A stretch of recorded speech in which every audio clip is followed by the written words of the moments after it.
નમસ્કાર. આજે આપણે કોઈ પણ રકમને 10, 100, 1000, 10000 એના વડે કઈ રીતના ગુણાકાર કરાય તે શીખીશું. એકદમ સરળ છે પણ મહત્વનું છે. ક્યારેક સિમ્પ્લિફિકેશનના જે દાખલા હોય, સાદુરૂપના જે દાખલા હોય, એમાં સાદુરૂપ આપતી વખતે આ જે પોઈન્ટ છે એ ખૂબ મહત્વનો સાબિત થાય છે. એટલે આને આપણે સમજી લઈએ. 327 ગુણ્યા 10. તો જો કોઈ પણ રકમનો 1 વડે ગુણાકાર કરીએ તો જવાબ તો એ જ આવે. એટલે 327 ગુણ્યા 1 કરીએ તો 327 અને 1 0 છે તો 0 મૂકી દો. જવાબ આવી ગયો. 89 ગુણ્યા 100 તો 89 ગુણ્યા 1 કરશું તો 89 જ આવે અને 2 શૂન્ય છે તો 2 શૂન્ય મૂકી દો. તો એ જ રીતના 321 ગુણ્યા જો આપણે 10000 કરવા હોય તો 321 ગુણ્યા 1 કરીએ તો 321 અને 4 શૂન્ય બીજા મૂકી દેવાના.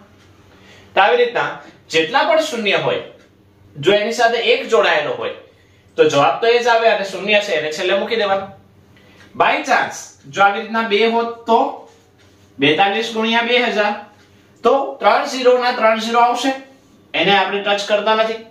અને 42 ગુણ્યા 2 કરો, 42 ગુણ્યા 2 થશે 84. તો સાદુરૂપ આપતી વખતે અથવા તો અવિભાજ્ય સંખ્યાઓ ગોતતી વખતે આ દાખલો, આ જે પ્રક્રિયા છે એ ખૂબ મહત્વની સાબિત થાય છે. તો આની પણ આપણે વધુમાં વધુ પ્રેક્ટિસ કરશું. નમસ્કાર.